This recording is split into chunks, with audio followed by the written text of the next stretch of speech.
Gadap town کے chairman Tariq عزیز بلوچ نے کہا ہے کہ 5 فروری کو ہم یوم کشمیر کشمیری بھائیوں کے ساتھ اظہار یکجہتی کے طور پر مناتے ہیں، جو طویل عرصے سے اپنے بنیادی حقوق سے محروم ہے اور خطے میں جاری تنازع اور عالمی ضمیر پر ایک داغ ہے، اور ہمارا فرض ہے کہ ہم کشمیری عوام کی حالت سار کی طرف توجہ دلائیں اور پرامن منصفانہ حل کے لیے کام کریں۔ ہم عالمی برادری سے مطالبہ کرتے ہیں کہ کشمیر میں ہونے والی انسانی حقوق کے خلاف ورزیوں پر سخت موقف اختیار کرے، اور یوم یکجہتی کشمیر پر ہم جموں کشمیر کے لوگوں کے ساتھ ہیں اور اپنے عہد کی تجدید کریں، اور دعا گو ہیں کہ جموں کشمیر کے لوگ اپنے مصائب کا خاتمہ دیکھیں اور پرامن اور پروقار کی زندگی گزاریں۔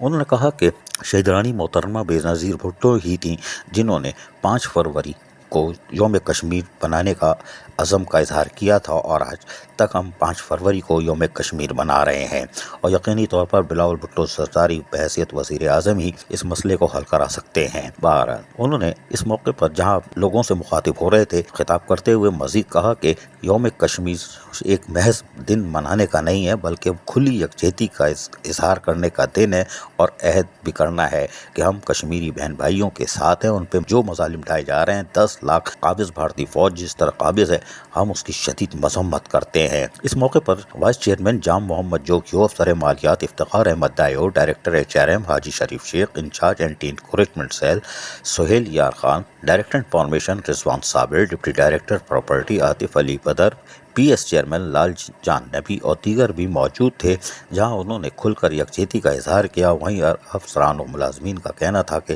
ہماری کوشش ہوگی کہ ہم مسئلہ کشمیر کے لیے کھل کر یکجہتی کا اظہار کریں۔ طارق عزیز بلوچ چیئرمین گڈاپ ٹاؤن نے کہا کہ ہمارے پاس ایک حل ہے، ہم اپنے پاکستان کو مضبوط کریں۔ اس کے لیے ہم اب گڈاپ ٹاؤن میں تمام تر بلدیاتی سہولتیں فراہم کر کے گڈاپ ٹاؤن کو یقینی طور پر مستحکم کریں۔ اس کے بعد تمام جن کا کام ہے وہ مستحکم کرنے کے ساتھ ساتھ کراچی، سندھ، پاکستان کو مضبوط کریں، تاکہ عالمی سطح پر پتہ چلے پاکستان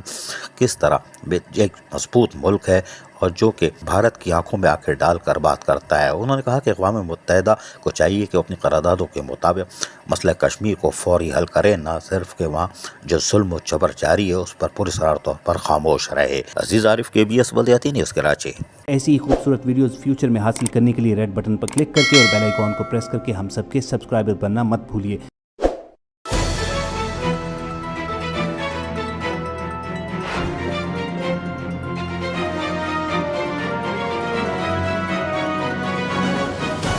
KBS بلدیاتی نیوز۔